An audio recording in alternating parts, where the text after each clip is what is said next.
Hi guys, welcome to my Doctor Who DVD review. In this segment I will be reviewing The Web of Fear.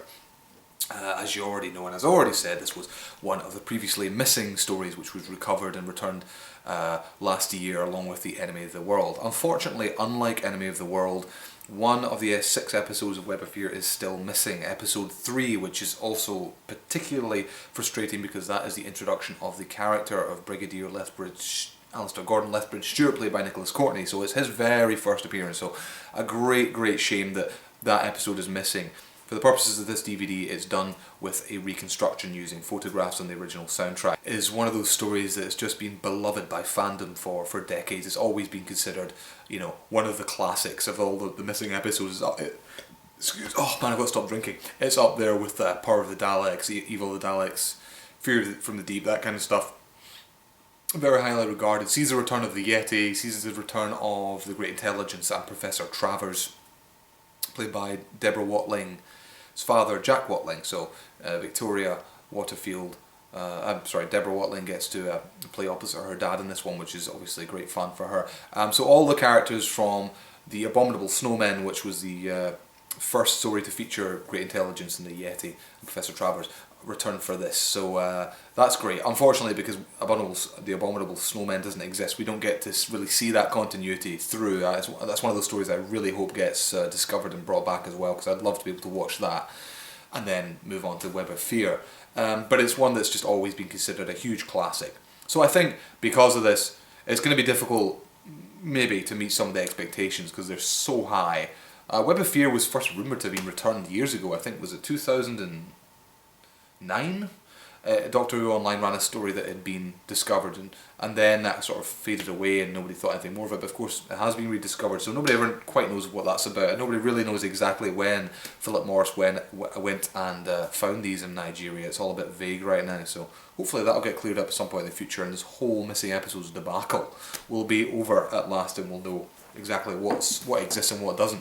But in the meantime, you've got The Web of Fear and Enemy of the World. So The Web of Fear is a 6-part story. It's written by Mervyn Haseman and Henry Lincoln, who also wrote The Abominable Snowmen and would return the following season to write The Dominators, which was a sort of replacement for the original story idea, The Laird of the Macrimmen, which would have been another Yeti Great Intelligence story and that would have capped off a sort of trilogy. Such a great shame that we never got to see that story happen. It would have been really cool. So the Doctor and his companions are trapped in space during flight by a mysterious web. After this, they go to London and end up materialising in the London Underground and discover that London has been abandoned, cornered off, and everyone has fled as this mysterious web-like substance has taken over the city, and there's death and decay everywhere, and the Yeti are also stomping around in force at the behest of course, the Great Intelligence, who is essentially out for revenge in this story. It's all personal. It wants to get its revenge on the Doctor for fucking him over in the events of Abominable Snowmen, basically. So it's all to do with trapping the Doctor and getting his revenge. So the Doctor and his companions are stuck in the London Underground with the Web of Fear closing in, and they have to team up with the local military units which are posted down there, along with there's a couple other characters, a really annoying journalist character and a useless Welshman who turns up, who's an army. I can't remember what rank he is. He's in the army, but he turns up and joins them, and he's kind of a comedy sort of relief character, and maybe a slightly offensive Welsh stereotype. And hilarity ensues. So as I said before, this also sees the introduction of Brigadier Lethbridge-Stewart, or as he was known in this story, Colonel Lethbridge-Stewart, played by Nicholas Courtney. Of course, it's a famous story about how he got that role, and it was originally set to play Captain Knight, and if the actor who was originally going to play Captain Knight hadn't ended up turning up late or been fired or whatever, not being available, then he would never have played the Brigadier, and history would have been very different.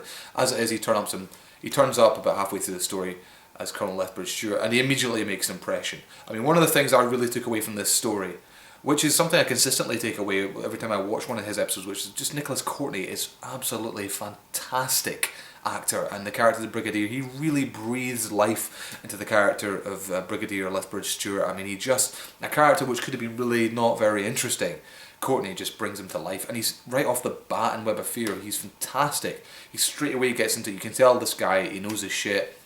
You know, he's willing to take chances, he's willing to take risks, he's willing to believe the Doctor's crazy story about travelling through time in a police box, and he's like, yeah, fuck it, we'll go and rescue it, it's worth a shot, you know. And he's just a brilliant character. He immediately establishes himself as a strong character who's interesting, and he's cool, and you like him. And there's some great stuff in this. I mean, the Battle of Covent Garden sequence is absolutely is just breathtakingly awesome. Like, for me anyway, like getting to see that properly, which is it's a sequence, in case you don't know, where the army go out and try to capture the TARDIS basically, or recapture it, and they come across a band on the surface, Hyde Park, Covent Garden, and they have a battle ensues with the Yeti, and the army, the Brigadier's team just get absolutely just destroyed by the Yeti, and the Brigadier is the only survivor, and he gets back down to the base in the underground, and he's just completely like shell shocked. I mean, he's just like in shock. His whole battalion wiped out. It's a really awesome sequence. Actually, kind of scary. Like, you know, people always say, you know, like the Yeti are just sort of furry looking and not kind of cute and not really that threatening. But I actually thought it's quite disturbing, like how effective they are, and like, where they're just picking off the men one by one, and there's nothing they can do. They're useless when they're hiding on top of the truck, and the Yeti just grabs hold of that soldier by the leg and drags him down and like breaks his neck. It's actually pretty hardcore. So I was really struck by that. That sequence in that episode is where the story really starts to pick up its pace. I think Web of Fear is another one where it suffers a little bit from pacing issues, a little bit like Enemy of the World, where it starts off beautifully. The first episode's fantastic. It's interesting for the second sort of episode, but the Doctor disappears for the second episode, which is kind of annoying. I hate it when they do that. And then by the third episode, it's starting to lose its momentum a little bit. It's not, you know, sort of stuff with the army and the underground. Not a huge amount is happening. But then by episode 4, it suddenly kicks into gear again. So you sort of like starts off like here, starts off here, starts to go woo, and then by 4, whoop, it's straight up here again. And you've got the Battle of Covent Garden, you've got sudden death like Captain Knight getting killed, and all this shit happens. Travers gets taken over by the Great Intelligence. Don't want to spoil it for you guys, sorry for spoilers for you. And it's just like awesome stuff. And it's able to maintain that for a good little while, right up till the end. I think I maybe would say that the end feels a little rushed, unfortunately. It seems like maybe they ran out of time or whatever, but the last climactic sequence where they find out who the Great Intelligence has been inhabiting, and they get that whole bit right at the end where they finally defeat. It's a little bit of a disappointment. The set looks a bit sort of small, and it seems just a bit rushed, and suddenly, okay, that's the end now, and that's the end of the story. It's a little bit of a shame. So, but other than that, I would say overall it's a little inconsistent in pacing. But Douglas Camfield, who is a phenomenal director, and I really hope they discover the Dalek Master Plan, particularly because that's an amazing story, and his direction on that, from what we can see from the surviving episodes, is phenomenal, and he does a great job here with the little that he's got. You can tell there's very few sets and not too much for him to work with, but it's really moody, really atmospheric, nice and creepy at times, and he does a great job. So I think there's that, and then there's sort of this against the memories that I have of reading the novel that I had as a youngster and listening to the audio. I think one of the things that struck me watching the Web of Fear is certain things that I remember from reading the book when I was a kid that seemed relevant or more at the fore of things were different when I watched it again. For example, the character of Anne Travers, Professor Travers' daughter. She always seemed to be more at the fore of events and be like a really central character in the book. And then in the actual episode, she's kind of a damn squib. She's just sort of there, but she never really makes her mark, and I think it's quite of a shame. It sort of feels like she's a bit wasted, which is a little bit of a shame. But just little things like that. And so, I mean, yeah, it can never, of course, these, you know, your imagination is always the greatest tool that we have at our disposal. So of course, the actual episodes can never quite match up to how I imagined them in the book. And after all that build up, you know, it never quite pays off. So I think the Web of Fear has its flaws as a story. I don't think it is one of the absolute best from Troughton's era. I think it's great fun, as all the Troughton episodes are great in different ways, but it falls very slightly short of my expectations.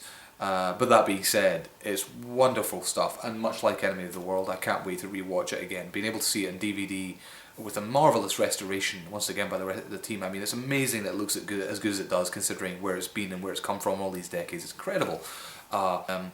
God, I hope we get more from this season and this whole era. I'd love to be able to watch this all in order. Once again, like Enemy of the World, the DVD is bare bones and has no extras. It will be released as a special edition at some point, I have no doubt about that. In the meantime, this is a great story. Of course, if you're a fan, you must own it. Pick it up. If you haven't already, I mean, really, come on. It's a Web of Fear. It hasn't been on TV for 45 years. You got to check it out.